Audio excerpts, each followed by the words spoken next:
Olá, pessoal! Na nossa aula de número 2, nós vamos falar sobre poder, política e instituição.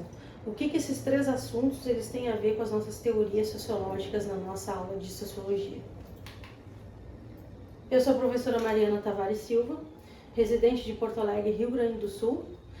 Sou formada em bacharel em Química, licenciatura em Química, 10 anos como professora de Química e atualmente eu sou policial penal aqui no estado do Rio Grande do Sul.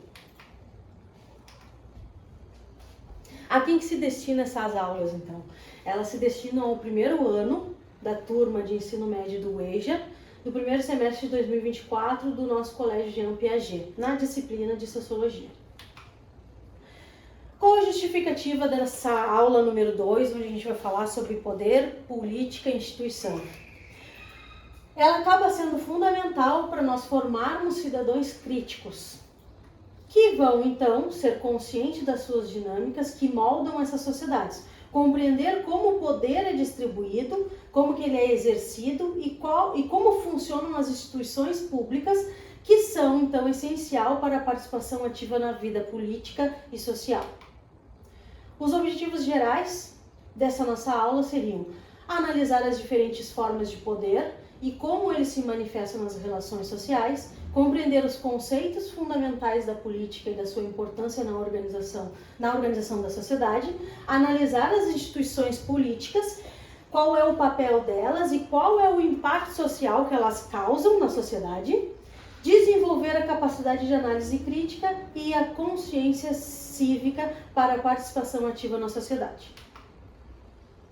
O nosso conteúdo dessa aula 2, ele vai ser baseado nas teorias do poder, nos conceitos básicos de política, nas instituições políticas, qual vai ser a participação dessa política na sociedade, das políticas públicas e da globalização, qual é a influência da globalização e da política que nós temos então na sociedade. Iniciando pelas teorias de poder, onde nós temos então dois pensadores, o Weber, Foucault e entre outros que a gente irá falar. A gente pode então iniciar dizendo que a teoria de dominação legítima de Max Weber, ela fornece uma análise profunda sobre a natureza do poder, destacando a importância da legitimidade. Compreender suas ideias se torna essencial para examinar como as estruturas de poder são aceitas e mantidas na sociedade. Aqui então nós temos um trecho tirado direto de um trabalho, onde fala então que Weber diz que a dominação difere-se do poder, visto que toda dominação ela é uma aceitação de poder e ela é estabelecida de três formas legítimas. Pode existir uma dominação do tipo legal, uma dominação do tipo tradicional e uma do tipo carismática. Já para Max Weber, ele estabelece que o poder, o conceito de poder, ele é uma implicação ou uma imposição da vontade de uma pessoa ou de uma autoridade, onde vai impor as suas vontades sobre um indivíduo, sobre essa pessoa está exercendo um poder. Então a gente pode dizer que o poder só existe se existir a aceitação, se existir a dominação. Do contrário, ele não existe.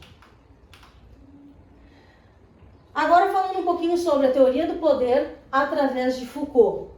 Foucault traz uma abordagem única ao poder, onde ele explora as suas manifestações nos níveis macro e micro. Entender as suas teorias é crucial para examinar como o poder se entrelaça com as instituições sociais e a prática no cotidiano.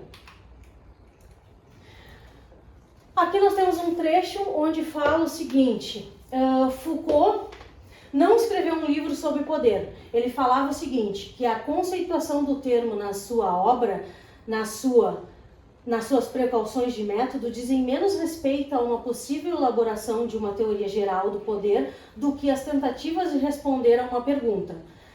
Como isso acontece? Ela perpassa boa parte de sua obra. Com isso acontece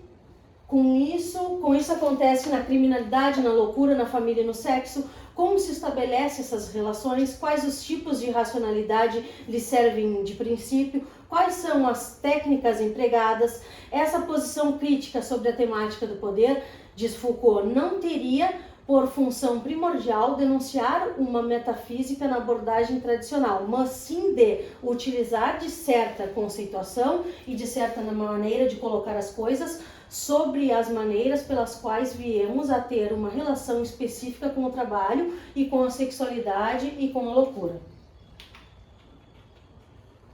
Já as teorias do poder, para Hannah Arendt, ela falava que o poder e a ação política oferecem uma perspectiva única, destacando a importância da participação ativa numa esfera pública. Aqui nós temos um trecho onde diz o seguinte, eu demarquei aqui para vocês uma parte importante. No livro dela, ela vai falar sobre o poder, que o poder teria uma extrema conexão com a violência. E o que a gente pode destacar desse texto? A gente destaca o seguinte, que os movimentos optaram pela glorificação irresponsável da violência, acreditando erroneamente ser ela a essência de todo poder. Já no segundo capítulo desse livro, a autora identifica as origens teóricas desse equívoco. E para ela, se nos voltarmos para as discussões do fenômeno do poder, rapidamente percebemos existir um consenso entre os teóricos da política de esquerda e de direita, no sentido de que a violência é tão somente a mais flagrante manifestação de poder. Toda política é uma luta pelo poder. A forma mais básica do poder é a violência, disse ela. Um pouco também das teorias de poder através do pensador John Stuart Mill. O que Mill falava? Ele falava sobre a liberdade e o papel do poder na sociedade. Elas seriam fundamentais para entender a relação entre os governantes e os governados. O que nós temos aqui?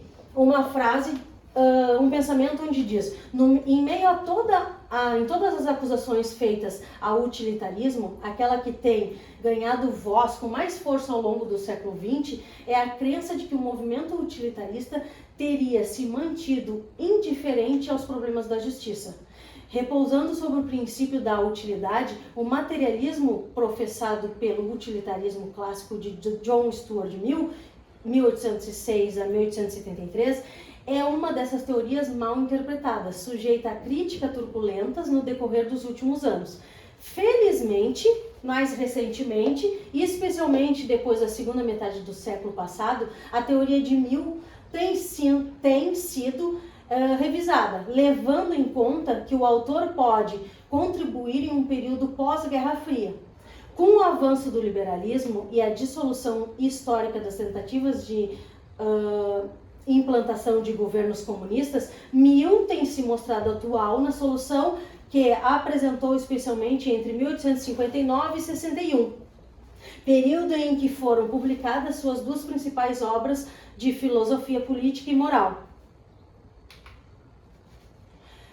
Metodologia. No que se baseou a metodologia dessa aula número 2? Ela se baseou, então, numa aula expositiva, onde a gente apresenta conceitos fundamentais e teorias que se conectam na história. A gente se baseou, então, em discussões em grupo, onde a gente pode, então, fazer uma análise crítica dos textos, naquele grupo em que for inserido, estudar, fazer estudos de caso e aplicações de teorias em situações concretas. Através também de debates, estimulando o pensamento crítico através de debates sobre temas atuais. A avaliação, ela vai ser através de participação. Essa participação é através de debates ou através da apresentação de trabalhos. Nós teremos também a avaliação de trabalhos individuais e de grupos. Nós teremos uma prova escrita, onde vamos fazer a avaliação do conhecimento teórico e da capacidade que vocês têm de argumentação. E através das apresentações orais, que vêm através dos trabalhos individuais e de grupos e das próprias participações de debates. E no final, um projeto, para elaborar esse projeto que vai envolver então uma pesquisa e uma aplicação prática das teorias em uma questão social relevante. Essas são as referências bibliográficas que nós utilizamos para montar essa aula de número 2. Então, espero vocês para a nossa terceira aula.